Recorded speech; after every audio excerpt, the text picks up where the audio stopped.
Jazakallahu khairan, Dr. Zakir Naik, for a very profound, informative and an enlightening talk. Jazakallahu khairan, Dr. Zakir. Barumsa akkaan jabaa odeeffannoo gahaa qabuu fi haalaan qoratamee xiinxallame kana gadi fageenyaan nuuf dhiyeessuu keetiif hedduus galatoomfanna. Amma gama qophii hawwatuu sagantaa tanaatti ceena. Gama qophii gaafii fi deebii bilisaattis hin dabarsina. Mata duree haasawaa irraa kan ilaalchota dogongoraa amantii Islaamaa irratti jiru kana xiinxalluudhaaf yeroo murtaawaa hanga qabnu keessatti namoota asitti argaman hundaafuu carraa walqixate kennuudhaaf yeroo gaafii fi deebiin geggeeffamtu qajeelfamoonni armaan gadii kun akka sirnaan hordofaman barbaanna. Gaafileen gaafatamtu hundi tan mata duree kana irratti rarraatu ta'uu qabdi. Gaafileen mata duree kanaa wajjin waliin qabanne takka illeenuu gaafilee waliigalata dhimma amantiilee irratti kaanis dabalatee gaafachuun hin ayyamamu. Gaafii teessan ifa godhuudhaan qabxii gaafachuu barbaaddan san suduudhaan haala gaariin gaafadhaa. Yeroo takkatti gaafii takka qoftiin gaafatamuun mala. Yoo gaafii lammataa qabaattan ammoo hiriira yookiin tarree san gama duubaatti deebi'uudhaan hanga carraan biraa kan gaafii teessan itti gaafattan isin dhaqqabutti eeggachuu qabdan. Warroonni muslimaa hin ta'in gaafii isaanii gaafachuudhaaf dursatu kennamaaf yookiin akka dursa harkatan goona. Dhaggeeffattoonni gaafii isaanii akka gaafataniifis galma kana keessa maayikiraafoonii 3 qopheessinee jirra. Maayikiin duraa gama bitaa kiyyaatti argama. Kan lammataa warra dhiiraatiif jidduu tana jira. Kan sadaffaatis gama dubartootaatiin jira. Namoonni gaafii gaafachuu feetan maayikiraafoonii kanneen keessaa tokko duubaan tarree galuudhaan dhaabbadhaati. Yeroo namni maayikii san biratti nama keessummeessu maayikii isiniif kenne qofa maayikiitti dhiyaadhaatii dubbadhaa. Yeroo takkatti gaafii maayikii tokkorraa gaafatamtu qofa fudhanna. Haala kanaan akkasitti in clockwise rotation yookiin bitaarraa gara mirgaatti tartiibaan deemna. Gaafii teessan gaafachuun durattis maqaa keessanii fi dalagaa teessan akka nuuf ibsitan kabajaan isin gaafanna. Amma gaafii jalqabaa fudhachuudhaan eegalla. Hayyee obboleessoo osoo gaafii ta'e hin gaafanne dura maqaa keetii fi dalagaa ta'e ibsuudhaan eegalla. Name and profession before you pose your question. I'm Dr. Chabra. I'm an eye specialist. An Dr. Chabra naan jedhan speeshaalistii ijaati. Bara 1984 irraa kaasee as Duubaay keessa jiraachuu jira. Yeroo muraasa faasawu Dr. Zakir dhageeffachuu carraa argadhe. Yeroo cufayyuu isa dhageeffachuun guddoo dansa. Odeeffannoo gahaa namaa kenna. Nam barsiisa. Iji namaa bana. Akkasuma mallee yeroo cufa gaafii is gaafachuullee nam gammachiisa. Nam duraa ka gaafii is gaafatta'u kiyyaallee an carra gaarii qaba. Gaafiin kiyyinni duraa akka ati jettutti bakki qulqulluun yookaan kaabaan wiirtuu irratti argamaa jetti. Kanaafuu namoota hundaaf wal qixxee jetti. Garuu akkan yaadutti tarii sirriis ta'uu danda'a yookaan dogoggoruus danda'a. Gooftaan yookaan waaqii bakkum hundi jiraa wanti isatti ulfaatu tokkollee hin jiru bakkum hundatti argama. Akkasuma mallee waa hundi danda'aadhaa jedha. Kanaaf bakka tokko qofatti argamuunis irraa hin eeggamu. Inni bakka hundaa'u jiraataadhaa jedhee yaada. Non-Muslim brother asked a good question. Obboleessa keenya kan musliiman ta'in gaafii gaarii gaafate. Haasoo kiyyatti hedduu gammada akkasumas gaafii na gaafachuunis hedduu isa gammachiiste. Anilleen gaafileedhaaf deebisaa kennuun hedduu na gammachiisa obboleessoo. Gaafiin inni gaafate gooftaan waan hunda danda'aadha bakka hunda jiraataadha. Kanaafuu inni jidduutti argamuun maaliif barbaachise jedhee gaafate. Obboleessa ogguun haasoo godhu sana kan taanetti hubattee na fakkaata. Angoon kumaa gooftaan jidduutti argaman jenne an akkas hin jenne. An kaabaan jidduutti argamtiin jee malee gooftaan jidduutti argaman jenne. Kaabaan qiblaadha kallattiidhaan jee. Kaabaan kallattii nuti tokkummaa uumuudhaaf qofatti fayyadamnu. Nuti yeroo rabbii olaanee gabbarru wanti karaa kallattii takkaa fuula keenya deebisnee salaannuuf tokkummaa uumuudhaaf jecha malee gooftaatu achi jira jechuu keenyaa miti. Quraanni suuratul Baqaraa ayata 177 irratti ifaa dubbatee jira. Dalagaan gaariin fuula keessan karaa bahaatii fi karaa dhiyaa garagalchuu miti. Ta'us garuu dalagaan gaariin ati Allahatti amanuudha ja'a. Tanaafuu siitu akka malatti hubate jechuudha. Kaabaan qibla kallattiidha. Tanaaf tokkummaadhaaf jecha kallattii jidduu irratti argamtu taate. Rabbiin achi jidduun jiru. Rabbiin arshii gubbaa horsiisaa irra jira. Tokkummaa uumuuf jecha waan karaa kallattii takkaa garagaluu qabnuuf kaabaan jidduurra nuuf godhamuu si hubanne jechuudha. Kunis akka namoonni garagaraa cufti ilmi namaa hundinuu addunyaa tana keessa bakka adda addaa jiraatan cuftinuu caayaa takka jala tokkoomanii akka karaa kallattii takkaa garagalaniif jechuudha. Sababninis nuti wayita ibaadaa goonu wayita salaannu jamaan salaatutti amanna tokkummatti amanna waan ta'eef obboleessa gaafii teessiif deebise jeetii yaada. Hayyee guddoo galatoom. Amma gaafii itti aanu dubartootarraa fuuna. Wanta kaan isin jechuu barbaada. Namni musliiman ta'e yoo jiraate gara maayikiroofoonaa haa dhufu. Haalaan isin siman. Kun carraa keessanii gaafii feetan islaamummaa irratti fi amantiilee wal bira qabuu irrattis gaafachuu dandeessan. Yoo qeequllee taate, yoo islaamummaa dha'uu taates, quraana tuquu yoo taatellee niin fudha. An dargaggeessa jabaa waaniin ta'eef ofirraa deebisuu hin danda'a rakkoon takkallee nuun jirtu. Yoo warri musliiman ta'in gaafii feetan qabaattan, ibsa feetan barbaadanis niin jira. Waaniin anjoo hunda wajjin waliigaluun dirqama isinirra jiruu miti. Yoo waaniin an dubbadda keessa dogongorri ni jira jettanii yaaddan na sirreessuudhaaf karaan banaadha. Yoon dogongoree jiraadhee sifiin sirreessa yookiin hubannoon dogongoraa jiraattu sifaan godha takkaa'u isiniifin ibsa. Kun carraa keessani haasoyni amantii eega godhame booda yeroo gaafii fi deebii akkana harkachuu waan baramee miti. Yeroo hedduu ana kanaan harkattan kun carraa keessani gaafii fi deebisaafis yeroo dheertuu kanneenee jira. ilaalcha dogongoraa keessanis sirreeffachuu dandeessan. Waan walii galtaniin qabaatan rakkoon hin jirtu. Waan waliif hin galleen ammoo adda baafachuu dandeessan waan ta'eef tun hiree gaariidha. Carraan duraa warra musliman ta'iniif kennama. Kanaafuu warri musliman ta'in karaa maayikirofoonaatti koottaas dhiyaadhaan isiniin ja'a. Maayikiroofoona sadiitu jira. Gama mirgaatiin warra dhiiraatiif akkasuma gama bitaatiin illee warra dhiiraatiif tokko ammoo dubartootaaf gama duubaa saniin jira. Kanaafuu isin tarree takkaa'uu hiriira keessaa baatanii gama fuulduraa gama maayikiroofoonaa dhufuu ni dandeessan. Hayyee obbolii dhiyaadhu. Yes, sister, most welcome. Good evening, everybody. Akkam ooltan hundi keessanuu maqaan kiyyaa Amuttaadha. Hojjettuu imbaasii Indiyaati. Angaafilee baay'een qaba. Garuu yeroo qusachuudhaaf jecha gaafii muraasa qofaan si gaafadha. Gaafiin tiyya. Amantii Islaamaa keessa maaliif caste system yookiin namoota sadarkaan qoqqooduun maaliif hin jirre? Hayyee dhaaboo obbolii. Gaafiin tiyya talammataa? Obbolii gaafii dura gaafattee egaan deebisee booda talamadaa gaafatta hayyee? Hayyee tole naaf deebisi. Gaafiin obboleettiin teenya gaafatte amantii Islaamaa keessa namoota sadarkaan qoqqooduun takkaa'u caste system yookiin shanyummaan qoqqooduun maaliif hin jirre jettee gaafatte. Sababni isaa Islaamummaa keessatti ilmi namaa hundinuu walqixa ta'uu isaaniitti aman. Kun ammoo Hinduizimii keessa hin jiru. قرآن سورة 49 سورة الحجرات آية 13 تكنجا يا أيها الناس إنا خلقناكم من ذكر وأنثى وجعلناكم شعوبا وقبائل لتعارفوا إن أكرمكم عند الله أتقاكم إن الله عليم خبير يا المان نمانو تديرتك في دلاتك الرئيس نوم أكسما سبوتا في قصوتي سنغوني أكيتي والبيتنيف أكيتي والتفتني في متي نمن ربي برتك كان جباتي في خبجمان نما صدا ربي كبو ربي قيسا في قبانا ماتيس بيخ عدجا ulaagaan rabbi olaanaa bira madaalamtuun sadarkaan ilmi namaa tokko ilma namaa khabiraat irra caaluun saalaanii miti shanyii yookiin sadarkaanii miti bifaanii miti qabeenyaanii miti umriinii miti garuu taqwaadhaani sodaa rabbii qabaachuudhaani qulqullummaadhaani karaa qaceellumaarra jiraachuudhaani. Karaan tokkichi namni tokko nama biraat irra caaluun qabeenyaan osoo hin tahin umriin osoo hin tahin saalaan osoo hin tahin garuu qulqullummaadhaani rabbi sodaachuudhaani. qaceelluma qabaachuudhaan wal caalan jechuudha. Akka amantii Hinduizimiitii miti. Kitaaba Veedaa dubbisnee yoo ilaalle gooftaan olaanaa gita takkaa'u warra Biraahamaan jaamu uume. Warreen barnoota qabu mataarraa takkaa'u sammuurraa uume.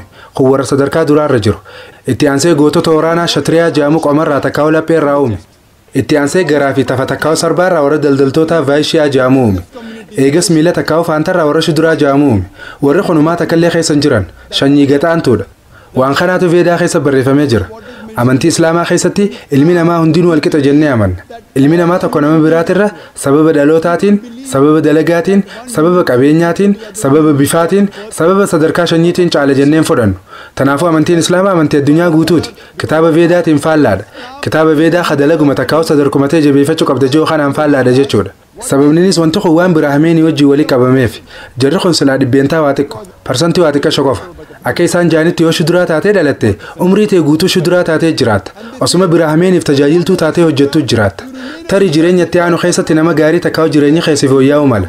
Ammoo wanti kun hundinuu aayidiyooloojiidha takkaa'u yaaddoodha yookiin yaada sirna polotikaa takkaati. Nama san qabachuudhaaf takkaa'u akka namni san isaan biraan deemne godhuufi. Akka namni sadarkaa gadaan turre jiru sadarkuma sana irratti hafuuf. Akkasumas dureeyyoonni warri sadarkaa olirra jirus akka sadarkuma olii sanarratti hafuuf kana hunda godhan. Nuti amantii Islaamaa keessatti walqixxumatti amanna.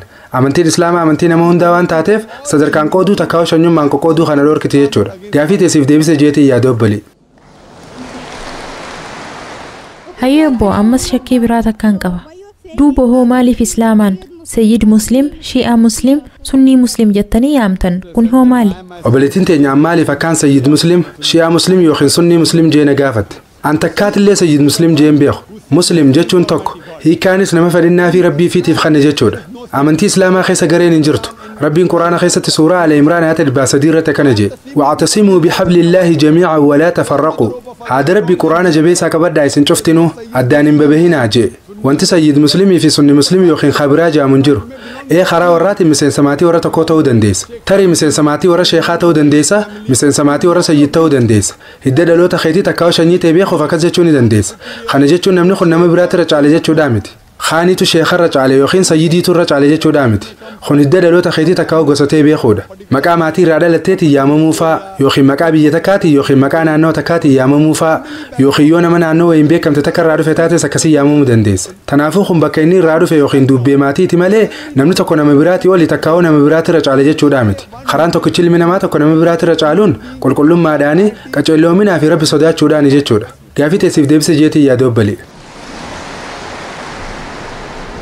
hayyee ammallee gaafiin tiyyata lammaffaa islaamummaa keessatti yeroo fuudhaaf heerumaa horoskooppiin yookiin milkii ilaallachuun maaliif hin jiraanne? Obboleettiin teenya islaamummaa keessatti yeroo fuudhaaf heerumaa maaliif horoskooppii ilaallanne takkaa'u maaliif faalee yookiin milkii ilaallanne jettee gaafatte. Obbolii sababni nuti ilaallanneef nuti horoskooppiitti takkaa'u faalee ilaallachuutti waan hin amanneef. Guyyaa dhalootaatii fi guyyaa gaa'elaattillee horoskooppumaa hin ilaallattanii? Hin ilaallannu. Obbolii waan kan ittiin dhufu jiraafi. Ani hinduizimii waan sirri qoradee jiruuf waan amantiin hinduu jettuun sitti hima. Amantii hinduu keessatti isaan horoskoopiitti takkaa'u faalee ilaallachuutti amanan. Kundilii ni beektaami kundilii? Eeyyan hin beeka. Kundilii jaama'ee ni beektaatu. Kundilii keessatti guyyaa dhaloota keetii himta sanboode isaanis aduun tun achi turte shagoon takkaa'u milkiin tunii fi tunis giraan takkaa'u gaaddisniinis dhufee akkute faayisiniin ja'an. Wanti kun amma saayinsiidha. Garuu saayinsiin tun saayinsii mirkaneeffamtee miti. Wanti kun amma haayipotesis takkaa'u mala tilmaama kara tokkotti hin citini. Yoo guyyaa akkanaa lalattee eegas giraan takkaa'u gaaddisni akkanaa dhufee akkasumas pilaaneenni yookiin urjiin tunis achii fi as deemtee faa namaan ja'an. Tun saayinsiidha garuu saayinsii dhaabbataa mirkaneeffamtee miti. Saayinsii jabduu takka kolleejii barannu sanii miti. Takka baayoloojii, fiiziyooloojii, imbriyooloojii faa jennee barannu sanii miti. Tun waan isaan itti amanani takkaa'u tilmaama jechuu dandeenyaan. Eegas ammaas waa'ee fuulduraa irraa haasa'an. Wanti isaan kundilii irra dubbatan san cufti dhugaan taatu. Nuti amantii islaamaa keessatti faala ilaalachuu yookiin waaraaguun takkaa'u milkii ilaalachuun dhorkaadha. Quraanni suuratul maayidaa ayata 90 irratti akkana ja'a.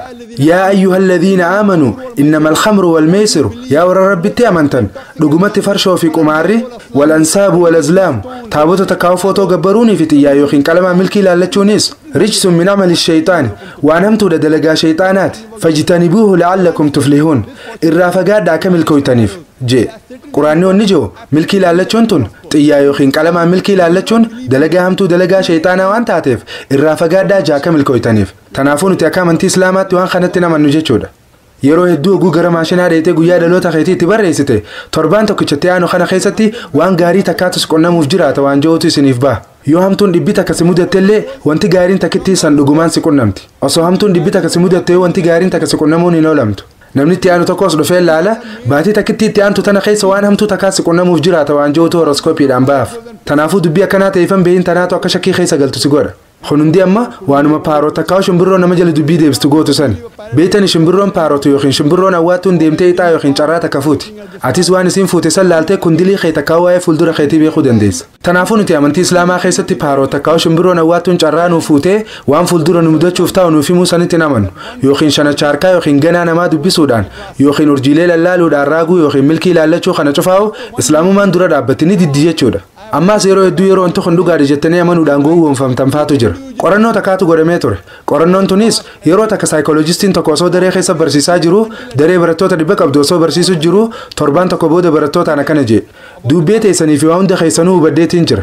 Isin hundaa'uu mata matatti tokkoo keessanitti waan dabarsitanii fi waa hunda keessanuu barreessuun hin danda'a jeen. Garuu waraqaa tana hangaan an banaa jee isinitti himuu akka addaan hin banne jeen. Amma barattoota 100 kana hundaafuu waan isaan dabarsan bal'inaan katabee waraqaa tana kanneef. Sanbooda waraqaa tana banaati waan inni barreesse san hangam takka akkaan dhugaa dubbadde takkaa'u hangam takka akkaan sirrii ta'e qabxii naa kannaa jeen.